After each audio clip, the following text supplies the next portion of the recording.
Why did you want to do this? Barnstorming 2013 is a fundraiser for NCU athletics, just to provide more scholarship money for the student athletes that are going to school at NCU. And I think it's just going to be a great event and kind of like a celebration of basketball in the community. How'd you get everyone? There's obviously a lot of big names, NBA guys like Ridnour, and a lot of your good buddies. How did you get everyone to commit to this?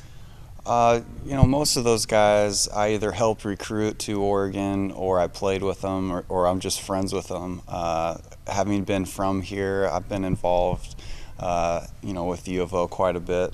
And, most of those guys, when I asked them, they said yes right away.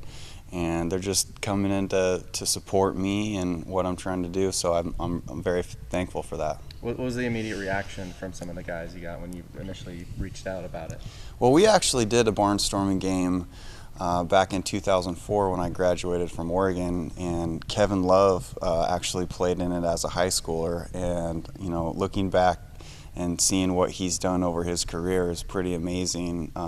And seeing him as a 15-year-old freshman, and the level of play he was at back then was pretty special. And I think that there's going to be some really good high school players, and who knows where they'll go on to play. How did you end up getting like Mercedes? Obviously, it'll be a big name from the high school standpoint. A lot of people have followed her over the years here, and obviously with going to Tennessee. How did you get her involved in this? I know her a little bit, and I know her mom a little bit, and they've kind of reached out to me and asked me a few things about the recruiting process and what to do. And obviously I tried to get her to come to Oregon, but she had to do what she had to do. And I thought it would be a nice thing for her to be able to have a send-off game where she can show off a little bit in an exhibition and just have some fun. So I'm happy that she's coming to play. What are you kind of expecting out of this game? Obviously it looks like it's a split between the professionals versus the high school kids. So yeah, the high school guys get a chance to show off a little bit where they might have been clamped down a little bit by their high school coaches running the system, playing disciplined style of ball. So they get to show off a little bit.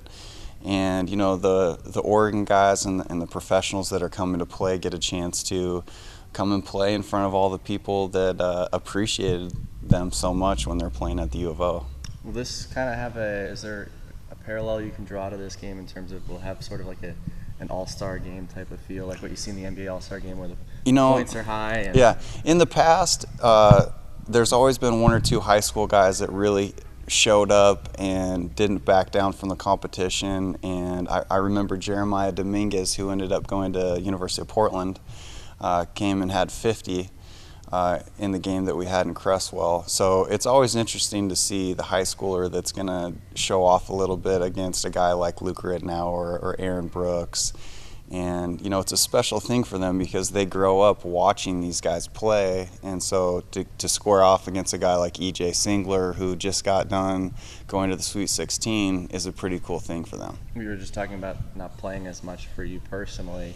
You've shifted into this role as a coach. What's it like for you to kind of dust off the shoes and get to play again? I am completely at peace with not playing, and that's one of the reasons why I'm coaching, just to be close to the game. It's something that I love very much, but at the same time, I can play once a month and still get out of bed in the morning. So, I'm looking forward to lacing them up and playing with Red one more time, and Aaron Brooks and Marty Lunin and some of the other guys that are coming. So it's going to be a fun deal. I know you'll be playing against him, but you will be his coach in terms of Kedron and a couple of the other guys too. Kedron's a guy that we've seen a lot over the past few years doing some of the game broadcasts that we've done with Churchill and all their games.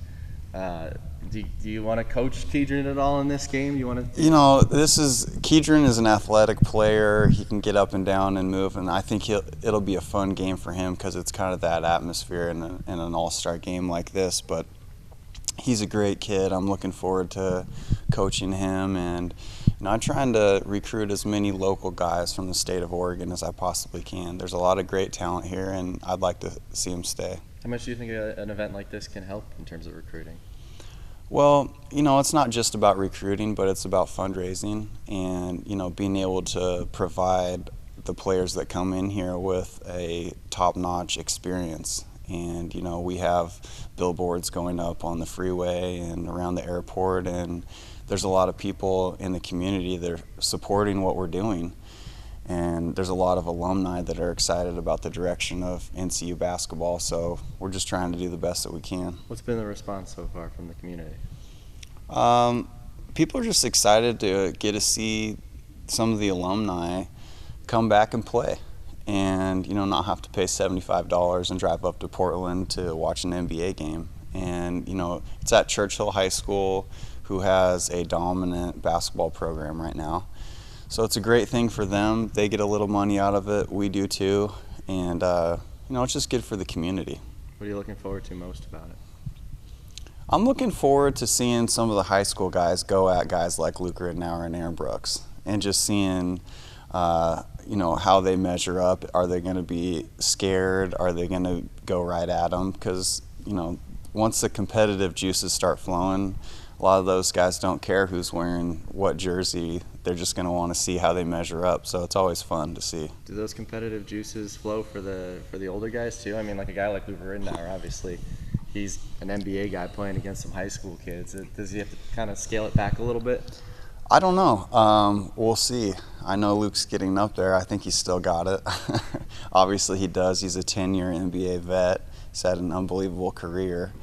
You know, it's really neat that he's willing to come back to an event like this, because he hasn't made that many trips back to the U of O. So it's kind of a special thing for him just to be able to come back, be a part of it. You know, Don Essig is announcing the game, and, you know, that'll be really fun. When did this start for you to decide to do a Barnstorm? You know, first of all, I wanted to see if there would be a good response from all the guys if they wanted to do it. And when I started reaching out one by one, everybody was excited, and, you know, I just appreciate their support. You know, they're doing it to be a part of the legacy at Oregon, and then to support me here at NCU. So that was a really good feeling to have all those guys come and want to play. How long ago did you start reaching out and making the initial calls and really trying to get this thing off and running? It took about 6 weeks to put all the names together. Obviously, all the high school guys wanted to come and play. You know, they want to be the best guys in the state and prove how good they are and how they measure up. But, you know, once Luke Ridnour was on board, then Aaron Brooks came, and then Aaron Brooks got, you know, EJ and Bryce and Marty, and one by one, everyone wanted to be a part of it. And now, you know, Kenya Wilkins, A.D. Smith, and just a lot of former alum, especially guys from the area, wanted to be a part of it. So I think it's a special deal. Thanks a lot, Luke.